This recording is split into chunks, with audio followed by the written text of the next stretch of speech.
I'm the co-founder with India Kern. Good morning. And India today is the voice Oh, of reason. yes. Okay. So we're going to jump right into it because that's kind of what we do here. And one of the things that they love about our live events is that we just jump right into it. So I'm going to share this screen. And actually, I got to pull this over here because I'm not used to this Google silliness. But we're going to enlarge this. So today we're going to go over ourselves, digital domination, establishing your online presence. And what that means is just getting yourself out there into the social media and some of the things you need to do. So the first thing is the online listings. So you're more proficient at this than I am. I'm not a TikTok guy or an Instagram guy. I've the body and the face for radio and the voice. And so you're more of the TikTok and Instagram.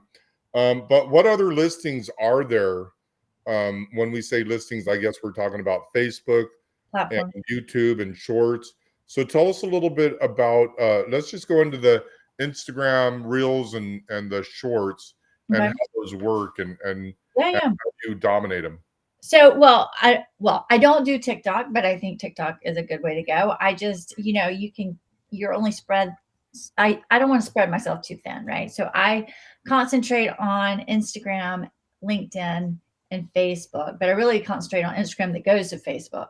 So, and YouTube. Did I mention that? So video is my thing. I love video, and so I just make it a part of my day. I don't stress too much. In the beginning, when you get started, you don't have to post every day, and you don't want to just throw spaghetti at the wall, right? Because there needs to be some strategy to what you're doing, because let's just be honest, social media is more for brand awareness. You may get some customers, but really it's kind of like going to a cocktail party and being the obnoxious one that's selling your service. Like you don't want to go to a cocktail party and be like, oh, I sell essential oils. You want to try it? You want to try it? No, you want to blend in. You want to meet people. You want to say, hey, get to know people. That's what social media is for coaches, for entrepreneurs. You don't always push your stuff. In fact, I heard it's like an 80-20 rule. You want to get 80% content, valuable content that is for your customer, your ideal client. And then 20% you can do that, hey, you want my freebie? Hey, this might be useful. So yeah, I personally do Instagram, LinkedIn, and YouTube mostly. And but you got to find your niche. You got to find which works best. I mean, there's Snapchat, there's Twitter, there's Pinterest, there's TikTok. There's so many things out there that it can eat up your whole day. So you do have to manage it, and we're going to talk about that. Okay. So one of the things I'm trying to figure out. So this is the challenge. So this is a really good call today because it's something that I'm not savvy in. But there's different sizes of screens, like a 16. What is it? They're different ratios, is what they call them. And then I forgot the vertical, but like you see on TikTok, on Instagram Reels, is vertical. It's like, when you do FaceTime, you get that very intimate feeling with that person. So that's what YouTube moved from the long form, the horizontal, the wider form, to they still do that, but they also have shorts, which moves it more to the vertical, like face to face, more intimate. And I know they did it as a result of TikTok and Instagram, and what they saw was the trend. Right. And you know what they say about that? What do they say? They say no one wants to see shown in shorts. So anyhow, there's a little joke. Okay. So the thing is that the ratio, there's like 16:9. I don't really know how to say that. And here's the funny thing. We're Coach Marketing Mastery, but you're the master in this. So we'll just, to keep it simple for the listeners, there's the horizontal and the vertical, right? So everyone's going vertical. Now, when we blast out our content, we're going to want to blast it out vertical, okay? Now we use other software out there. Right. Like right now we're streaming at horizontal. So we're blasting out at 16:9 through the restream. But then if we want to go vertical, we can use Opus and we can Right. reconstruct it to where Right. we can blast it out. And one of the cool things about Opus is we can just edit the videos and go click, click, click, and shoot it out to all social media. Now, that being said, is there a time when you want to keep it horizontal to blast out? If you're not, if you're using Reels and you're using Shorts, is there a time when you want to go horizontal and keep it Well, that I mean, it's you have to test it, right? Because even on Instagram, you could do horizontal. It's going to be a whole different look, but you can do that. Test it to see what works. I mean, sometimes I do a horizontal on Instagram Reels. Typically, my verticals work better than the horizontal. But the great thing about doing like what we're doing now is we use the horizontal format while we're streaming. But then, like you said, we repurpose that in 10, 15 different ways. And we use software that turns it and makes it vertical. And on YouTube, it's very cool because you can take a snippet of, like, say this, like a little tagline or something that we want to capture. We use that on a short. That's the vertical videos on YouTube. And then it can direct back to the long form of this live. And at some point it's going to be recorded. So we can take a short and direct it back to the long content of the podcast. So I do a lot of that. I'll take something, a snippet, get a person's attention, and then there's a redirect that after they watch that short, they can go to the longer form of video, which is what we really want, because we want them to engage and stay on the page longer and subscribe, right? So in Instagram, that would be follow. So you want followers. And the crazy thing is people are always thinking, I need more followers. I need more followers. Really, the better thing to look at is even if you have a small, like a following of like, just say you have 1,000. But if your followers engage, you actually you can have better results than if you have 10,000 followers and you have very little engagement. So engagement is actually more important than followers. So don't get so stuck on, oh my gosh, I'm only 500 followers. But if your 500 followers are actually talking to you, that is golden. That's what you want. You want engagement. You want to ask questions. You want them to write you back. And so it is constantly throwing you back to the top. Like on LinkedIn, you always want people to comment because it goes back to the top. Right. So engagement is so much more important than followers. Okay, cool. So then the next thing, and I really don't know how to use this, is going to be crafting a compelling brand. So this is really going to get down to all of the things we see on the screen, but for people on the podcast, it's going to be trust, design, value, strategy, logo, marketing, advertising, identity. Before we jump into this, a lot of people are like, I need to get my logo right before I get out there. Just get out there. If you're a coach, coaches coach, singers sing, painters paint. If you're not coaching, then you're just more of a dreamer. And so try not to get stuck on your logo or your design. But when it comes to the marketing and the trust and the value and the strategy, that's a lot of the things that we want to look at. So when you're crafting a compelling online brand, let's talk about our brand right now. What's so compelling about what we do? Well, I believe that what we're talking to an entrepreneur, someone that has an online business and they just don't have the reach. They have no online presence. They want to serve others, yet nobody knows about them. So they're invisible. So as coaches, we want to help them solve that problem. We want them to get out there because, yes, you're right. People procrastinate because they're like, oh, this isn't perfect enough. You know what? It's okay. Go and do it, and you can always change that logo later. It doesn't have to be perfect. It's kind of like I see people always getting a certificate because they're not quite ready. They're like, oh, I can't quite do my business yet. I got to get 3 more letters behind my name. No, you don't. Just do it. Just get out there. Stop procrastinating. Same thing with your brand. Just make a logo in Canva. Nobody really cares what your logo looks like. It's just something to start branding yourself, and it can always evolve. So do you know of any company or brand that has recently had a logo that was had a mistake in it? Yes, I do. In fact, Well, I our wonder who that could you that's true. Actually, that's a great example, show, because we're always preaching, get out there, don't worry, have no shame, just go do a video. It's okay if you make a mistake. People want to see vulnerability. So we did a logo. We did it so fast because we've been hustling, right? And it's very easy to, when you're in a hurry, to make mistakes. So guess what? I made a mistake spelling coach. Of course I know how to that was spell. actually me. Was it? Yeah. Anyway, so we blasted out with, it was spelled COACN instead of H, and it was all over the place. And rather than getting wrapped around the axle, we were just like, oh well, let's change it. No big deal.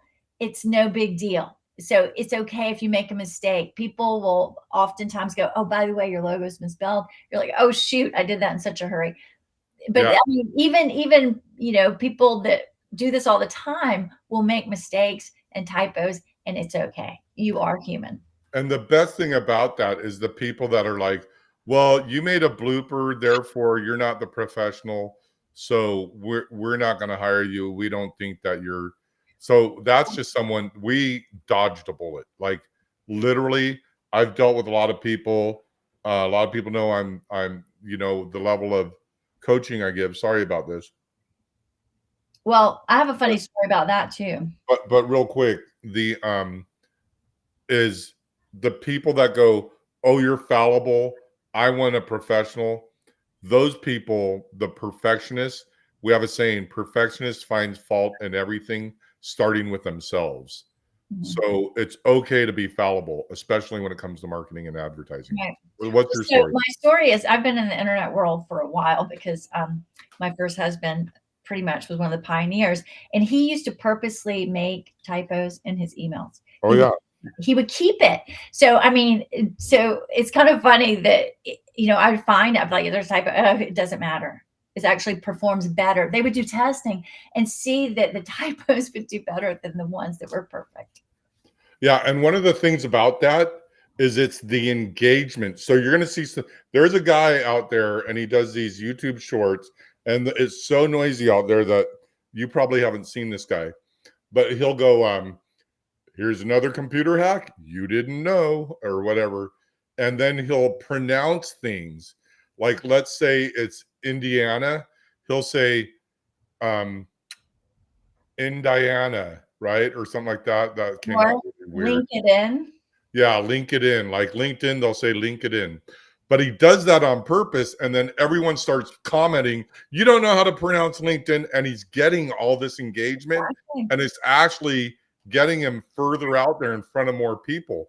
Because once you engage and connect or comment, then it goes through your sphere of influence. So having that, having someone reply to your email saying you misspelled something, that's actually really good for your email servers. Yeah, even negative comments are not a bad thing. I mean, I get them, and it's okay. It doesn't mean that I, retreat back into my shell. I actually laugh at it and I have fun with it, and I send back gifts and I just play. I don't care. It's okay if you don't agree with me. Yeah, you want to know when you've made it? When you get your first hater. I know. You get your first hater, and it's like, oh my God, they're hating on me. This is horrible. But nah, you got someone that is actually engaging with you, even though it's negative. You're like, okay. And the thing is like I say, and I was just thinking about this morning, and I made this video. I don't know if you saw it, where I was driving through La Jolla in my car, and I had my ex-girlfriend, and I was like, you got to have an opinion as a coach, as an entrepreneur, even with your product. You have to have an opinion. Chevy versus Ford, right? Ferrari versus Maserati. You got to have an opinion, and people are going to go, that opinion's wrong, Right. but it's still engagement. Right.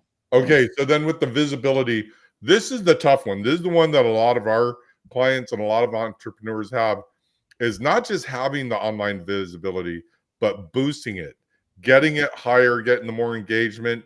So what are some ways that you were talking about on LinkedIn that when they comment, it puts it back to the top? You So always, when someone comments, you want to comment again, because every time you do that, it's going back to the top of the feed. So don't let those comments go without you just going right back behind them and going, "Thanks for sharing. I love your take on that."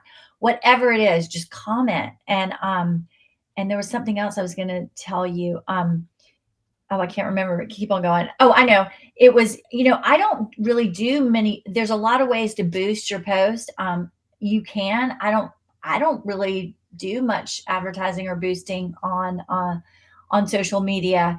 I think content is king, and I think that's one of our slides. yeah, I believe that it's better to really focus on what your message is versus just getting stuff out every day and just throwing spaghetti at the wall. But if you concentrate on what your ideal client wants and needs to hear, that is going to have more impact than if you just constantly posting all kinds of things. And you do want to stay on topic. It's okay to show your personal side, like walking the dog, but most of your content should be applicable to what you're doing.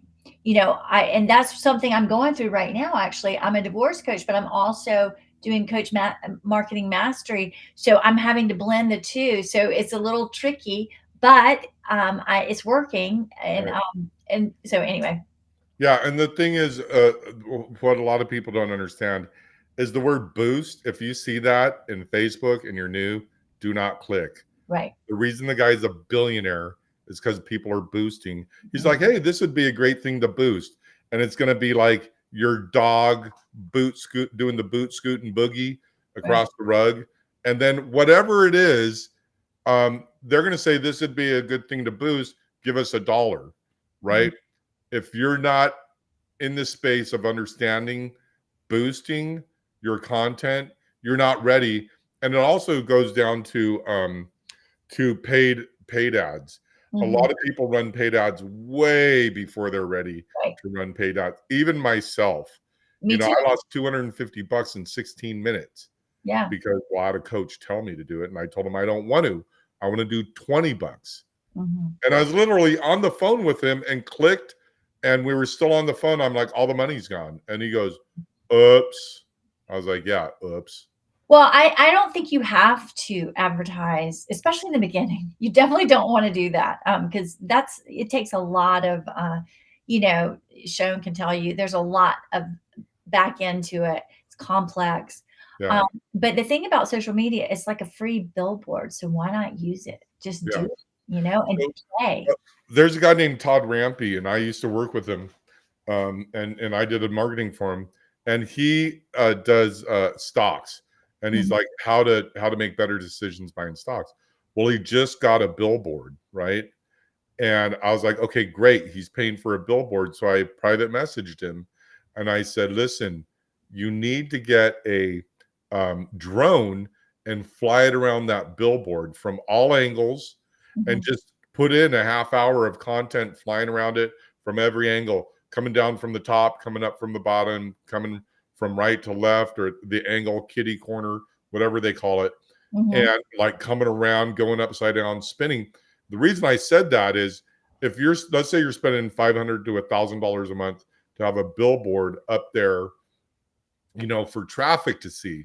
Well, when you fly a drone on it, you have forever content of the billboard, mhm. right? And that's going to be you're taking your offline visibility and you're putting it online. So there's a lot of different ways to grab content, even when it's offline. Okay. Right? So the next thing is, and I didn't want to say content is king, but Mhm. then we had a little rap battle over it, and India always wins.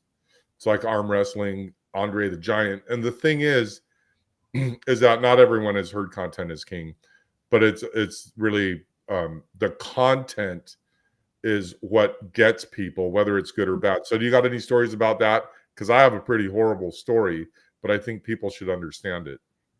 Let's hear. I want everyone to hear this. Solve your clients or your potential clients' problems. Don't talk about yourself. It's all about them. You can tell a story, but make sure you involve them in the story and it's not about you. Yeah. Well, there's some content. There's this guy, and he used to sell watches, and they were horrible watches. They didn't work, and it was just not good. And so people would come. This has been changed. This is before Google Business and all this. This is probably in the 90s that this actually happened when Google was newer. But Mhm. what the guy found is people would complain about the watch and he would just drill into them. And he'd go, "Well, you're stupid and you don't deserve a watch and you're never going to get a refund and I don't care about you and you're a loser." Like he'd literally say stuff like that, and people would like start arguing and saying, "Hey man, you can't talk to me," and there'd be all this drama. So Mhm. there is web 1.0 and then web 2.0. So web 1.0 is where you could comment, you could post something out on the internet and it was disruptive, right? So they Mhm. had a thing where you'd go to a website and you'd go, "Hey," and it'd do a pop-up, "Hey, you want this?" or stuff. But Web 2.0 is when you could reply. Okay. That's when everything changed. There's actually something happened in Congress when everyone always was really silent during the whole congressional thing and the meetings. And one guy yelled out, he like heckled, and no one had ever done that before. And that's when Web 2.0 came out, is when people could start replying. And when that was happening, the algorithm would go, "Okay, we're going to get this guy." So this guy's website was for watches was at the top of Google. So Mhm. he figured out how to game the system. But remember, Google is really super smart, those guys there. So they started realizing if it's negative, and then they came out with all of these. Um, there's one that's called Ripoff Report that came out, and all these other types of websites. Then they came out with the testimony. What's the one for restaurants where you can comment? Yelp. Yelp. Yelp. Then Yelp came out and all this stuff, Mhm. and that's really where you can comment, reply, and Right. report, right? But just my point is that the way that you use the content, it could be used in a negative way. Mhm. But I bet you that guy's not in business anymore Right. because and I got one more story is I went to this restaurant and it Mhm. was in Westlake Village when I lived in Westlake Village, and I wish I knew the name of it because I would name them right now. That's how big and deep and far my resentment goes. This happened about 15 years ago, if not for longer. But I bought a half a waffle, an egg, and bacon. And I used to go there every morning. I brought all my friends. I'd been going there 5 years, and I was moving from Westlake Village down to San Diego, and and so I bought a waffle, some eggs, and some bacon. And this was before Yelp, so you'd have to go on Yahoo to complain. Well, what happened is I said, "Oh, you know what? I want a whole waffle. I don't want a half a waffle. Can I just get a whole waffle?" The waitress went, "Sure." So it was $10 for a half a waffle, bacon and eggs, right? So when I went full waffle, it was $20. And you got to remember, this is 15 years ago. Yeah. Okay. So this is like 2000 um 8 or 9. Okay. So the thing is that um I went, "Hey, you guys charged me $10 for a half a waffle." "Oh no, well, we had to separate everything and bring it." So I went on Yahoo and I complained, and the owner came back and he said, "Why don't you go to this other restaurant?" He started putting me down, but what he didn't realize is he was hurting his business. Right. Okay. So the watch guy was enhancing his business, but then they got smart, and I think all that happened on Yahoo too, the watch guy. But Yeah. then this restaurant guy, once Yahoo figured out, "Oh, you can't do that," it hurt his restaurant, and everyone started stopped going there. But he's still in business, so I didn't ruin his business over half a waffle, Right. but it did hurt. And even it's up there till this day, 15 years later. Wow. Okay, so then the next one is social savvy. How do you do this? How do you leverage your social media for success?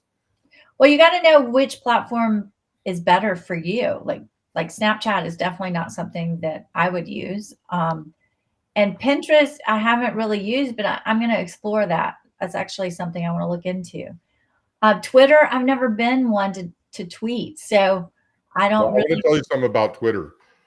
With our Israeli companies, I I we had a live event, and I made a Twitter account, Mhm. and I tweeted out, and I got more replies from a Twitter account that had no followers and Yeah, was following no one, and I got more click-throughs through that Twitter account than the other accounts. It was yeah. weird. Well, I mean, So, that's why it's so great to test, go out and see what works for you. I found mine and you'll find yours, but you do have to test it to see what works. right, And think about your demographics, become your demographics. If it's women who are 40 to 50, it's probably Instagram. If it's business owners, it's definitely LinkedIn. And the way you speak to your people is different across the platform. Snapchat is super young. TikTok was all over, but it's got a whole different edgy format that's quick and lots of movement. So just know your platform, know who you're speaking to, and become that demographic. right. And the other thing with the leveraging your social media is that you can repurpose. So we talked about this earlier, but what we put out there in Facebook, right? Or let's say YouTube, okay, here's an example. There's a video of me being silly from a long time ago.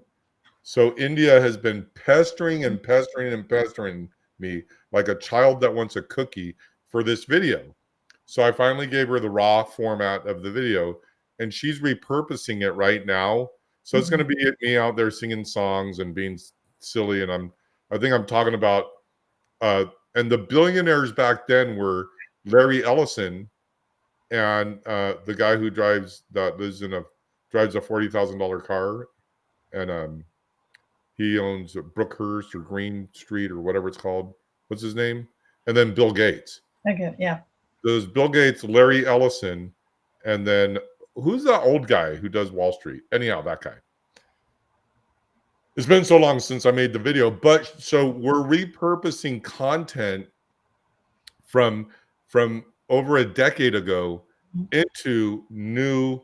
social media, and we're leveraging that and we're leveraging using the social media for that.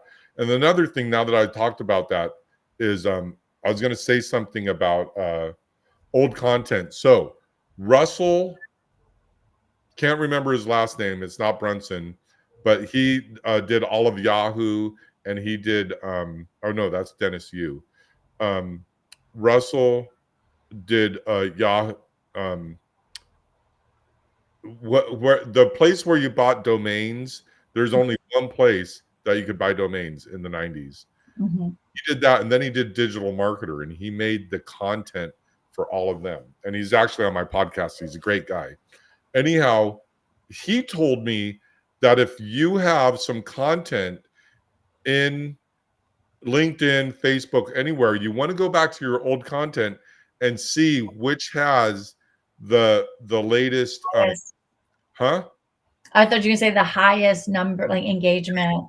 Yeah. likes or the most comments. You want to go back, and what Mhm. he calls it is they're raising their hand. What they're doing is and it's not the people, it's the content of that post from, let's say, 5 years ago, when it Mhm. gets a lot of likes or comments, the content itself is raising its hand.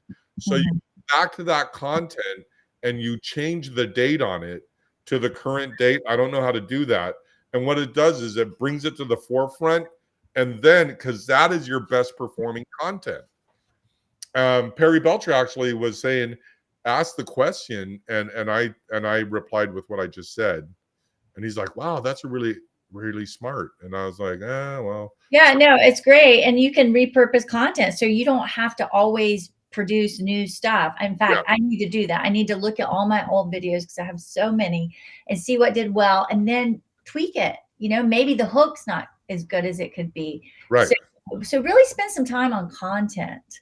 And because again, it's not so much about just throwing stuff out there. It's actually about So engaging. this is going to be a challenge in Coach Marketing Mastery, even though this is going live to the masses. It's going to be this week's challenge on Marco Polo is go back through your social media, find out where someone raised their hand, and Right. then boost that content. And this is how you're going to leverage your social media for success. And then I think this is the last one. Let me see. Is measure and improve. So tracking your digital footprint's impact. So that's going to be analytics. So Right. what are some of the ways that you track the analytics of your social media? Yeah, so all the social media platforms has it. You can look at Instagram and you can see who's looking at your reels, your posts by gender, by age, when's the best time. So you can actually look to see when your ideal time to post is. It's also in LinkedIn. You can see the analytics, how many impressions you're getting. And I'm sure you can, I don't pay for LinkedIn, but I'm sure if you pay, you get more. YouTube as well. You can see how many views and how many likes, and of course, you want them to comment and subscribe. But every platform has analytics, and Yeah. it's worth taking some time to look to see what's performing. And that's the LinkedIn. Yeah, I mean, all of them. Instagram's really great because it shows you gender, it shows you age. I mean, you really can hone in on who your avatar, your ideal client is. I think we all do that, but you're saying LinkedIn. Well, I bet LinkedIn does it. I'm I don't speaking- pay I'm for saying, it, I'm so saying LinkedIn. I know Okay. link. So anyhow, yeah. And the other thing is this, is there's tools out there where you can bring all the data into one Mhm. dashboard. I had a domain at one time called custom data dashboard or something like that. I let it go. But it had to do with using the Google's dashboard. Mhm. And it's really ninja. Not a lot of people are doing it, but you can bring all your content into one dashboard. And there's other tools that do that as well. There's also a tool that we use that brings all of our comments into one dashboard. Right. So that way we can we can connect, we can comment, and we can reply all in one space. Right. So there's really a way to bring all of this data together.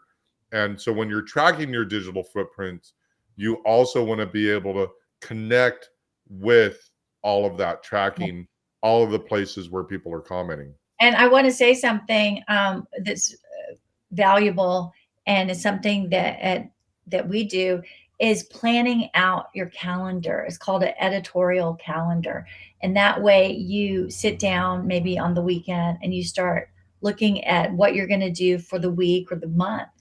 And we actually have software that will do exactly that. You can blast out to all the platforms that you prefer, and you do it in one place, and it has analytics as well. So it's a great tool that keeps you from going, okay, I got to do LinkedIn, I got to do Instagram, I got to do YouTube. It's actually all in one spot. It's the greatest tool ever. I use it all the time. Yeah, and India is the master at that. But also, we're going to have more information at coachmarketingmasterclass.com. You can go ahead and go there. And India and I bring you something different. Probably the same thing we're talking today is what we're going to talk about then, but we're going to, you can ask us questions.